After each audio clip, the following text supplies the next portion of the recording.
साथियों नमस्कार। मैं देशराज अपने digital platform study of economics में आप सभी का स्वागत करता हूं। साथियों, मेरे द्वारा इस वीडियो के माध्यम से आपको एनसीईआरटी कक्षा 12 की अर्थशास्त्र विषय की व्यष्टि अर्थशास्त्र से संबंधित महत्वपूर्ण नोट्स की श्रृंखला शुरू की गई है, जिस श्रृंखला में आज हम मांग की अवधारणा से संबंधित महत्वपूर्ण बिंदुओं के बारे में चर्चा करेंगे। पिछली कक्षा में हमने मांग की अवधारणा से संबंधित कुछ टॉपिक पढ़े थे, जिसमें हमने मांग, बाजार मांग, मांग अनुसूची, व्यक्तिगत मांग अनुसूची, बाजार मांग अनुसूची, व्यक्तिगत मांग और बाजार मांग से संबंधित महत्वपूर्ण बिंदुओं के बारे में चर्चा की थी। अगर आपने अभी तक वह वीडियो नहीं देखा है तो इस वीडियो को देखने से पहले एक बार आप उस वीडियो को अवश्य देखें, ताकि आपको इस टॉपिक को आगे समझने में कोई समस्या ना हो। साथियों, आज हम इस वीडियो के माध्यम से मांग के निर्धारक तत्वों और मांग में परिवर्तन तथा मांग मात्रा में परिवर्तन के संबंध में जानकारी प्राप्त करेंगे। मांग के निर्धारक तत्व। मांग के निम्नलिखित निर्धारक तत्व होते हैं। वस्तु की स्वयं की कीमत, अर्थात जिस वस्तु की हम चर्चा करते हैं उसकी कीमत भी उस वस्तु की मांग को निर्धारित करती है। इसके अलावा संबंधित वस्तु, प्रतिस्थापन एवं पूरक वस्तुओं की कीमत भी किसी वस्तु की मांग को निर्धारित करती है। उपभोक्ता की आय भी एक वस्तु की मांग को निर्धारित करती है। उपभोक्ता की पसंद, रुचि, फैशन आदि भी मांग को निर्धारित करते हैं। भविष्य के बारे में उपभोक्ता की कीमत प्रत्याशाएं, यानी भविष्य में उस वस्तु की कीमत को लेकर उपभोक्ता की क्या प्रत्याशाएं हैं, कीमत बढ़ने की प्रत्याशा है या कीमत घटने की प्रत्याशा है, ये सभी तत्व मांग को निर्धारित करते हैं। उपरोक्त मांग के निर्धारक तत्वों को हम गणितीय रूप में मांग फलन कहते हैं, जो निम्नलिखित प्रकार से है। मांग फलन या डिमांड फंक्शन, यह किसी वस्तु की मांग व उसे प्रभावित करने वाले तत्वों के मध्य संबंध को दर्शाता है। मांग फलन किसी वस्तु की मांग और उसको प्रभावित करने वाले तत्व, इनके मध्य संबंध को दर्शाता है। यहाँ पर मांग फलन दिया गया है dx f फलन को दर्शाता है। फंक्शन px वस्तु की कीमत को दर्शाता है। py संबंधित वस्तु के स्थानापन्न या पूरक वस्तुओं के संदर्भ में दर्शाता है। y यहाँ पर उपभोक्ता की आय से संबंधित है। t उपभोक्ता की उस वस्तु की टेस्ट, रुचि, फैशन आदि से संबंधित है। और यहाँ पर ई का संबंध फ्यूचर एक्सपेक्टेशन, भविष्य की उस वस्तु की कीमत को लेकर प्रत्याशाओं से संबंधित है। यहाँ पर यह मांग फलन दर्शाता है। dx यहाँ पर मांग फलन है। dx फलन है px, py, y, t और e, इन सभी तत्वों का फलन होता है dx, अर्थात x वस्तु की मांग इन सभी तत्वों के ऊपर निर्भर करती है। इसलिए हम कह सकते हैं कि यह एक आश्रित चर है और ये सभी चर स्वतंत्र चर हैं।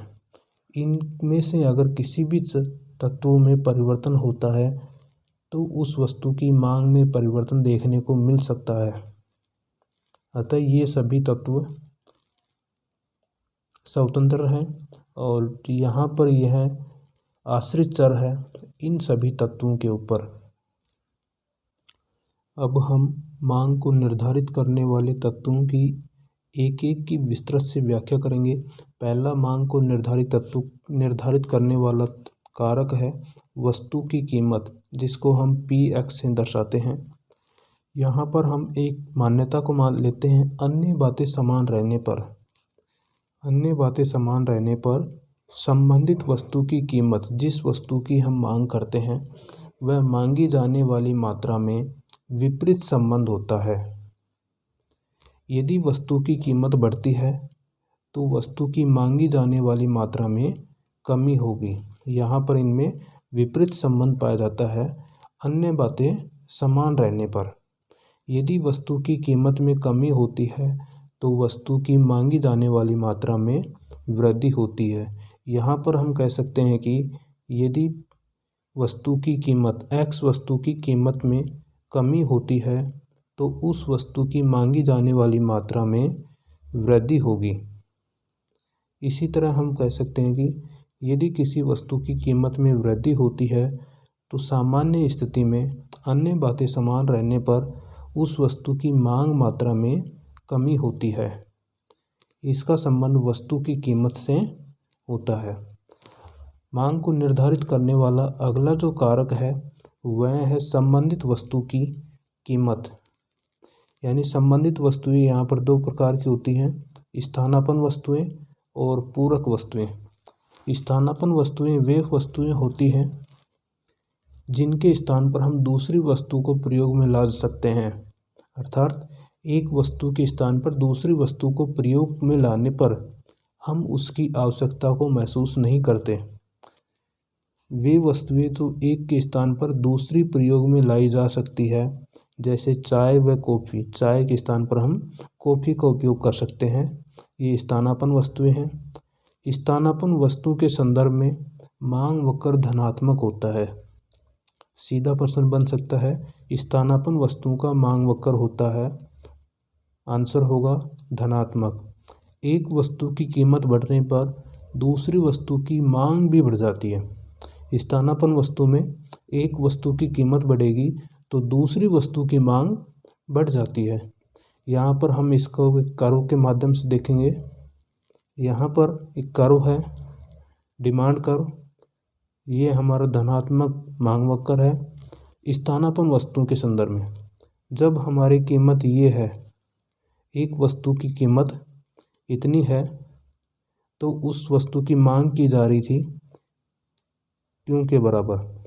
यानी जब चाय की कीमत P के बराबर है तो उसकी मांग की जा रही है क्यों के बराबर। यहाँ पर कॉफ़ी की कीमत से संबंध है। कॉफ़ी की कीमत P है तो चाय की मांग क्यों के बराबर है। लेकिन जब कॉफ़ी की कीमत बढ़कर P1 हो जाती है तो कॉफ़ी की कीमत बढ़ने पर चाय की मांग में परिवर्तन होता है। कॉफ़ी की कीमत बढ़ेगी, उसके कारण चाय की मांग में वृद्धि होगी। चाय की मांग Q से बढ़कर Q1 हो जाती है, जिसके कारण यहाँ पर स्थानापन्न वस्तुओं का मांग वक्र धनात्मक होता है।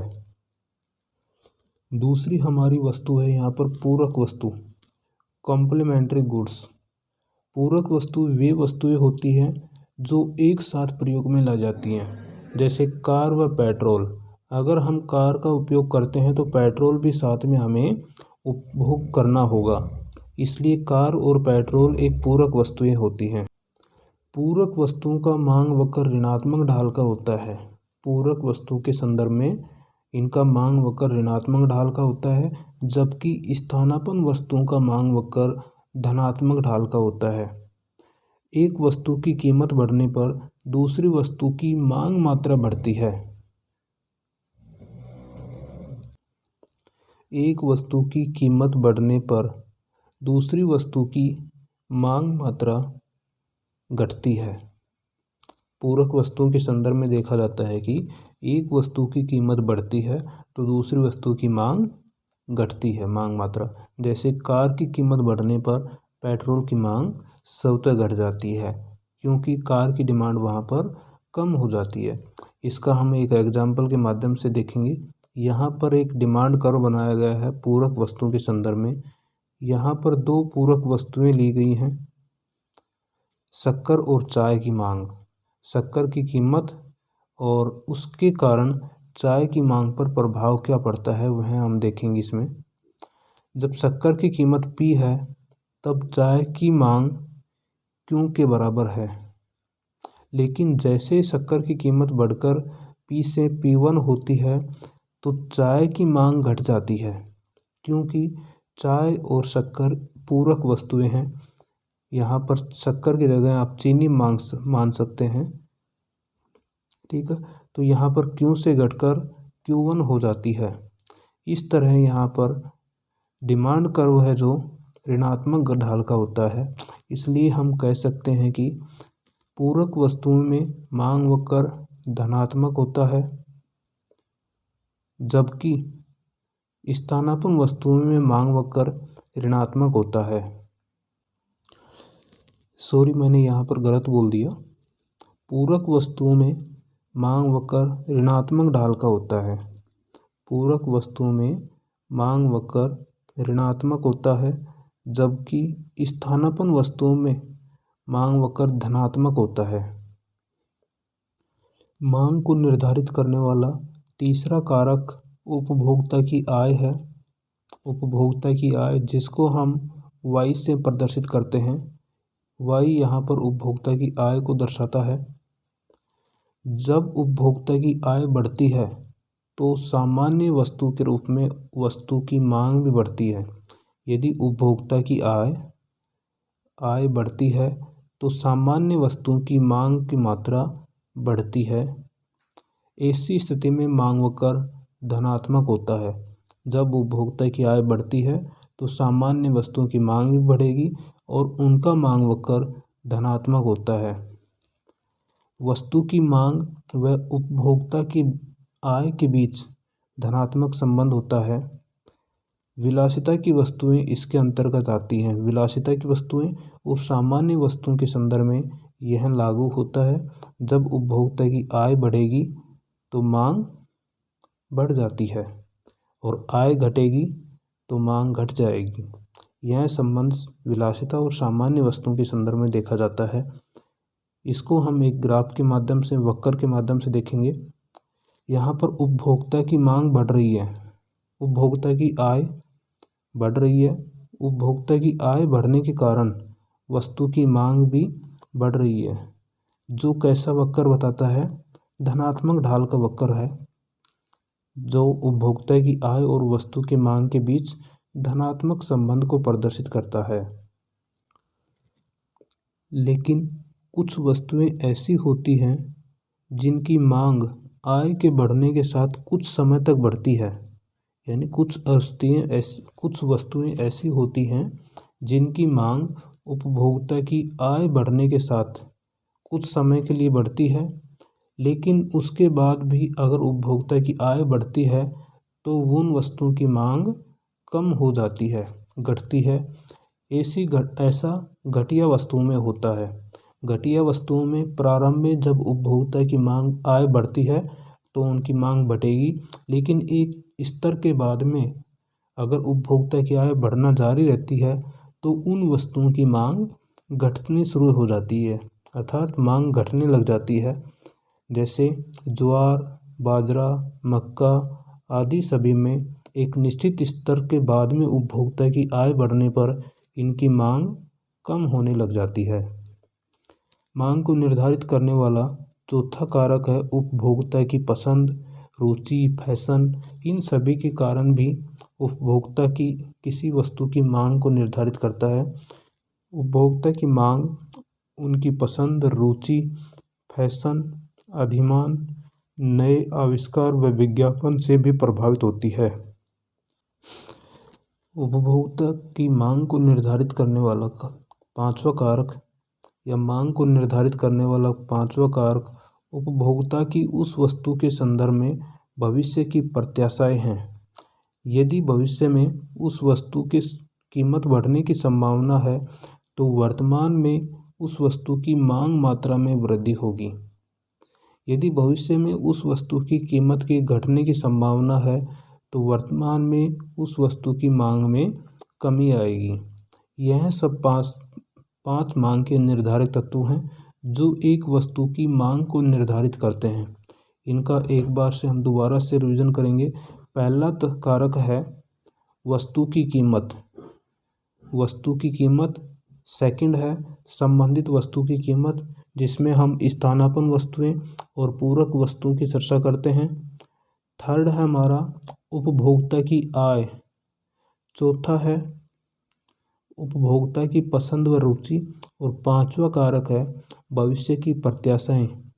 लेकिन इन सभी कारकों के अलावा भी कुछ तत्व होते हैं जो किसी वस्तु की मांग को निर्धारित करते हैं, जिन्हें हम अन्य कारण के रूप में सम्मिलित करते हैं, जैसे जनसंख्या का आकार व संरचना।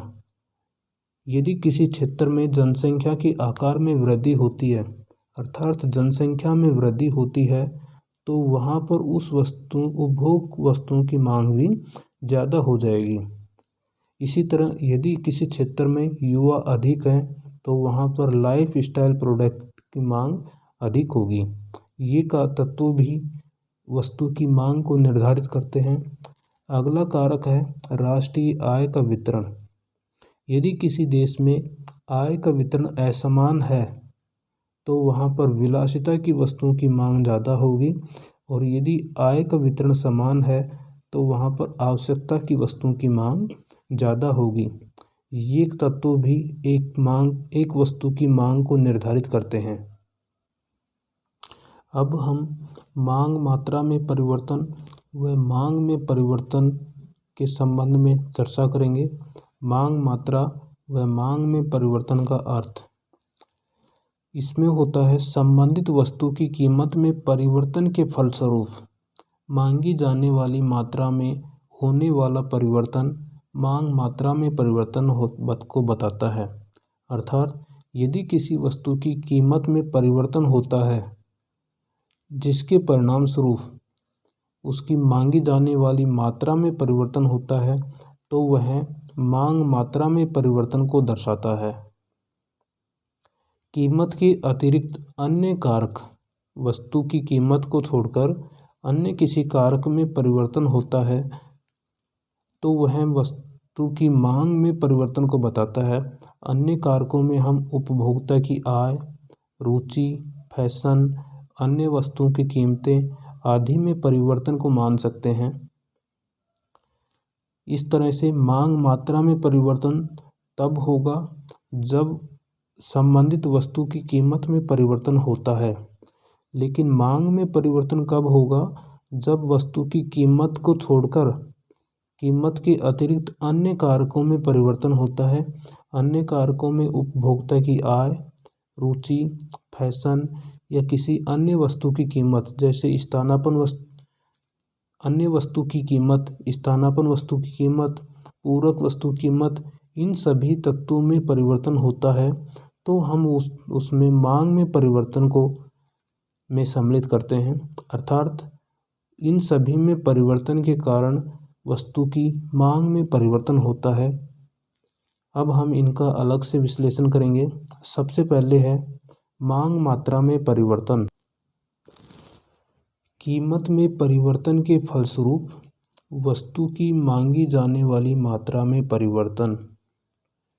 इसमें एक ही मांग वक्र पर चलन होता है। जब कीमत में परिवर्तन के कारण वस्तु की मांगी जाने वाली मात्रा में परिवर्तन होता है, तो मांग वक्र वहीं रहता है, मांग वक्र में परिवर्तन नहीं होता है। अन्य कारक जैसे उपभोक्ता की आय, रुचि, फैशन, अन्य वस्तुओं की कीमत आदि तत्व स्थिर रहते हैं। अर्थात उपभोक्ता की आय, रुचि, फैशन, अन्य वस्तुओं की कीमतों में कोई परिवर्तन नहीं होता। मांग में परिवर्तन की दो स्थितियां हो सकती हैं। पहली है मांग में विस्तार और मांग का संकुचन। मांग का विस्तार और मांग का संकुचन। पहले हम मांग के विस्तार को पढ़ेंगे। मांग का विस्तार। मांग का विस्तार कीमत में कमी से मांग मात्रा में वृद्धि होती है। यदि वस्तु की कीमत में कमी होती है, जिसके कारण उस वस्तु की मांग मात्रा में वृद्धि होती है, तो मांग का विस्तार उसी मांग वक्र पर बाएं से दाएं नीचे की ओर चलन होता है। अर्थात मांग वक्र बाएं से दाएं नीचे की ओर चलन होता है, तो यह मांग का विस्तार को बताता है। यह मांग का विस्तार को बताता है। यहाँ पर हम मांग का विस्तार इस सारणी के माध्यम से समझेंगे और फिर इसका मांग वक्र भी बनाएंगे। यहाँ पर इस टेबल में दो संयोग दिए गए हैं, ए संयोग और बी संयोग। कीमत और वस्तु की मांग मात्रा। यदि वस्तु की कीमत 100 रुपये है तो उस वस्तु की 250 इकाइयों की मांग की जाती है, लेकिन वस्तु की कीमत 100 रुपये से घटकर 50 रुपये हो जाती है तो उस वस्तु की मांग मात्रा 250 इकाइयों से बढ़कर 750 इकाई हो जाती है, जो मांग में विस्तार को दर्शाता है। अब हम इसी सारणी के आधार पर मांग वक्र का निर्माण करेंगे। यहाँ पर एक मांग वक्र दिया गया है जिसमें हम एक वस्तु लेते हैं, जो वस्तु है अनार।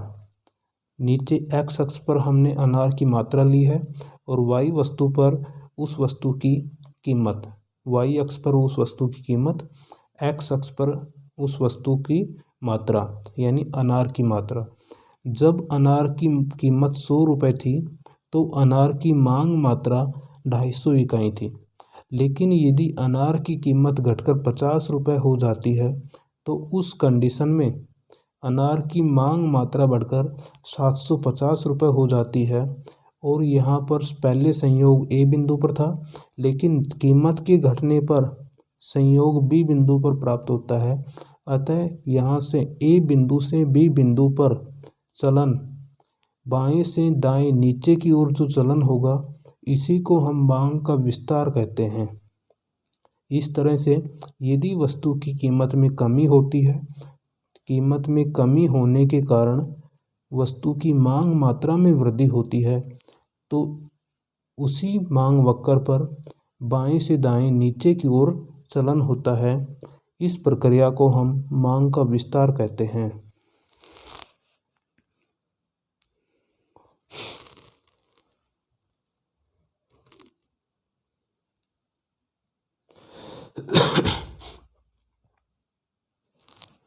नेक्स्ट हमारा टॉपिक है मांग का संकुचन। मांग का संकुचन कीमत में वृद्धि से मांग मात्रा में कमी होती है। यदि वस्तु की कीमत में वृद्धि होती है, उसके कारण वस्तु की मांग मात्रा में कमी होती है, तो ऐसी स्थिति में उसी मांग वक्र पर दाएं से बाएं ऊपर की ओर चलन होता है। इसको हम एक सारणी के माध्यम से देखेंगे। यहाँ पर संयोग ए और बी दो संयोग हैं। जब वस्तु की कीमत 50 रुपये है तो उस वस्तु की मांग मात्रा 750 इकाई है, लेकिन वस्तु की कीमत बढ़कर 100 रुपये हो जाती है तो वस्तु की मांग मात्रा 250 रुपये हो जाती है। अर्थात यदि वस्तु की कीमत बढ़ती है तो उस वस्तु की मांग मात्रा कम हो जाती है। ऐसी स्थिति में हम मांग का संकुचन कहते हैं। अर्थात ऐसी स्थिति में मांग का संकुचन होगा और मांग वक्र दाएं से बाएं ऊपर की ओर चलन होता है। इसको हम ग्राफ के माध्यम से देखेंगे। यहाँ पर इसके संदर्भ में ग्राफ बनाया गया है, जहाँ पर एक्स अक्ष पर वही अनार की मात्रा ली गई है और वाई अक्ष पर अनार की कीमत ली गई है। यदि वस्तु की कीमत जब 50 रुपये थी, अनार की कीमत 50 रुपये थी, तो अनार की मांग मात्रा 750 इकाइयाँ थी, लेकिन अनार की कीमत बढ़कर 100 रुपये हो जाती है। अनार की कीमत 50 रुपये से बढ़कर 100 रुपये हो जाती है, तो अनार की मांग मात्रा 750 से घटकर 250 हो जाती है। ऐसी स्थिति में एक उपभोक्ता का संयोग ए बिंदु से बी बिंदु पर हो जाता है। ए बिंदु से बी बिंदु पर चलन की क्रिया को हम मांग का संकुचन कहते हैं। इस तरह से यदि वस्तु की कीमत में कमी होती है, जिसके फलस्वरूप वस्तु की मांग मात्रा में वृद्धि होती है, तो मांग का विस्तार होगा। यदि वस्तु की कीमत में वृद्धि होती है, जिसके परिणाम स्वरूप वस्तु की मांग मात्रा में कमी होती है, तो ऐसी स्थिति में मांग का संकुचन होगा। अभी तक हमने मांग मात्रा में परिवर्तन की दो स्थितियों को पढ़ा, मांग का संकुचन और मांग का विस्तार। अब हम मांग में परिवर्तन को पढ़ेंगे। मांग में परिवर्तन अन्य कारक के परिवर्तन के कारण होता है।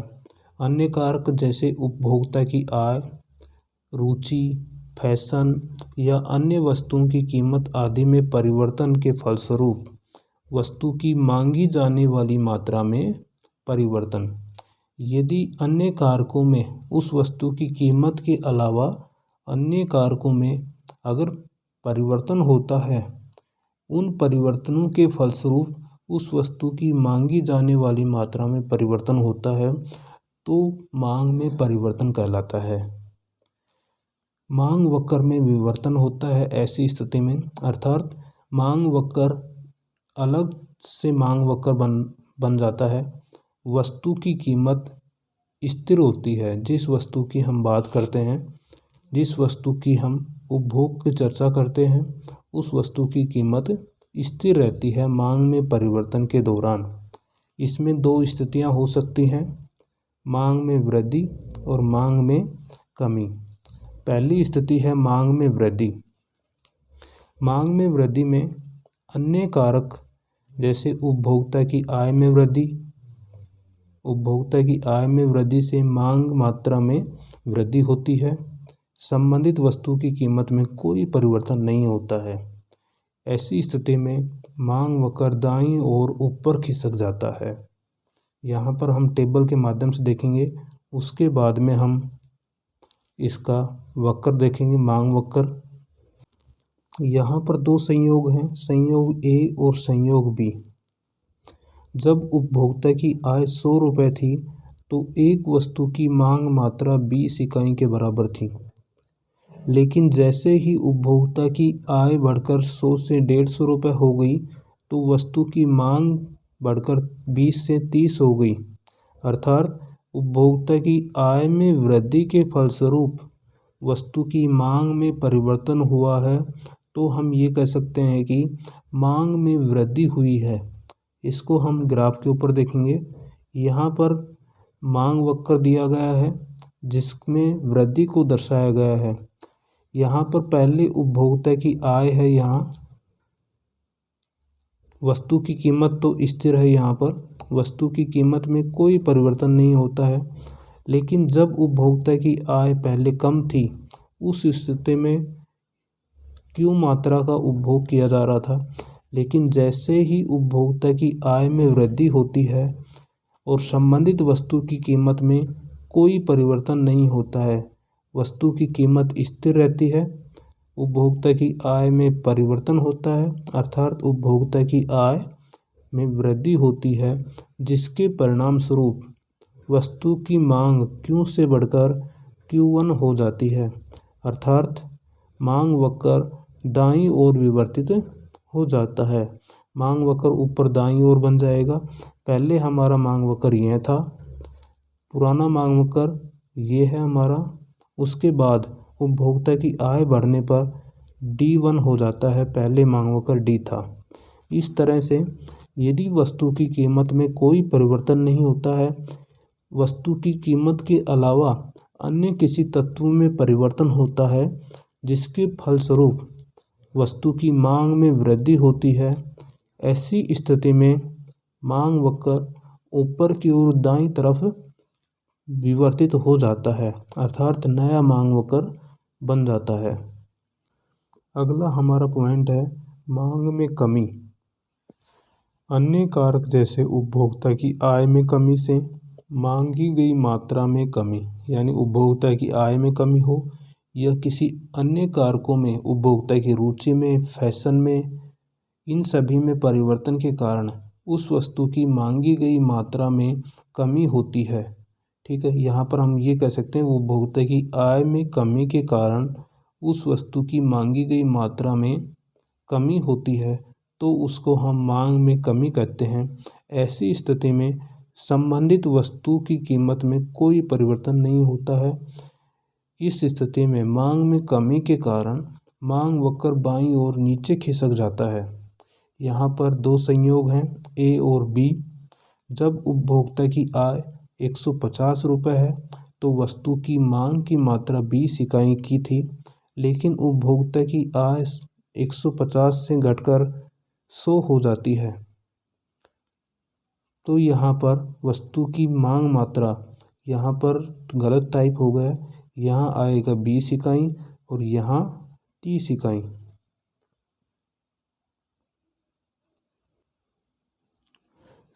जब उपभोक्ता की आय 150 रुपये है, तो यदि वस्तु की मांगी गई मात्रा 20 इकाई है, तो 100 रुपये होने पर यहाँ पर वस्तु की मांगी गई मात्रा में कमी आएगी, इसलिए हम यहाँ पर 30 लिखेंगे और यहाँ 20 इकाई।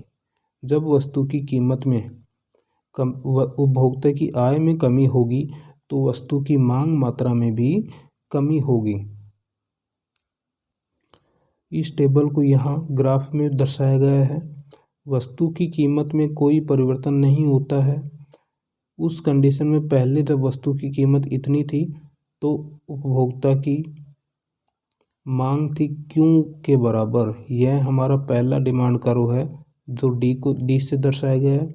लेकिन यदि उपभोक्ता की आय में कमी हो जाती है, तो वस्तु की मांग मात्रा में भी कमी हो जाती है, वस्तु की मांग में भी कमी हो जाएगी। ठीक है, तो ऐसी स्थिति में आय में कमी होने पर मांग मात्रा Q से घटकर Q1 हो जाती है। ऐसी कंडीशन में उपभोक्ता का मांग वक्र नीचे की तरफ विवर्तित हो जाता है, अर्थात नया मांग वक्र D1 बन जाता है। तो हम कह सकते हैं कि यदि उपभोक्ता की मांग आय में वृद्धि होती है, जिसके फलस्वरूप उसकी मांग में वृद्धि होगी, तो मांग वक्र दाएं तरफ शिफ्ट कर जाएगा। लेकिन यदि उपभोक्ता की आय में कमी होती है, उपभोक्ता की आय में कमी के फलस्वरूप वस्तु की मांग में कमी होती है, तो मांग वक्र बाईं ओर नीचे की तरफ शिफ्ट हो जाता है। यह वस्तु की कीमत के अलावा अन्य तत्वों में परिवर्तन होने पर मांग वक्र शिफ्ट होता है। अब हम इन दोनों के अंतर को एक साथ देखते हैं। मांग मात्रा में परिवर्तन का कारण और मांग में परिवर्तन का कारण। वस्तु की स्वयं की कीमत में परिवर्तन होने से मांग मात्रा में परिवर्तन होता है। मांग मात्रा में परिवर्तन कब होगा? जब वस्तु की स्वयं की कीमत में परिवर्तन होता है। मांग में परिवर्तन का कारण अन्य कारकों में परिवर्तन के फलस्वरूप होने वाला परिवर्तन मांग में वृद्धि का कारण बनता है या कमी का कारण भी हो सकता है। वृद्धि और कमी दोनों का कारण हो सकता है अन्य कारकों में परिवर्तन के कारण। इसमें दो स्थितियां देखने को मिलती है, मांग मात्रा में परिवर्तन का कारण, और इसमें भी दो स्थितियां हो सकती हैं। मांग मात्रा में परिवर्तन के कारण मांग का विस्तार होता है और मांग का संकुचन होता है, लेकिन मांग में परिवर्तन के कारण मांग में कमी होती है और मांग में वृद्धि होती है। मांग का विस्तार। मांग का विस्तार उसी मांग वक्र पर नीचे की ओर चलन होता है, लेकिन मांग के संकुचन में मांग का संकुचन उसी मांग वक्र पर ऊपर की ओर चलन होता है। इसी तरह मांग में कमी, मांग वक्र बाईं ओर नीचे की खिसक जाता है और मांग में वृद्धि होने पर मांग वक्र दाईं ओर ऊपर खिसक जाता है, अर्थात मांग वक्र ऊपर दाईं ओर शिफ्ट हो जाता है। इस तरह से हमने मांग मात्रा में परिवर्तन और मांग में परिवर्तन का अंतर को देखा। यह अंतर हम ऊपर पढ़ चुके हैं अलग अलग, जिनको हम एक साथ भी कर सकते हैं, जिससे आपको एग्ज़ाम में रिवीजन में सुविधा होगी। साथियों, उम्मीद करता हूँ मेरे द्वारा आपको जो भी मैटर उपलब्ध करवाया जा रहा है वो आपको समझ में आ रहा होगा। अगर आपको इसमें किसी प्रकार की कोई प्रॉब्लम है तो आप वीडियो को पॉज कर या फिर दोबारा से देख सकते हैं और इनको आप अपने नोट्स टाइप में तैयार भी कर सकते हैं, जो आपके एग्ज़ाम के समय में रिवीजन करने के लिए लाभदायक होंगे।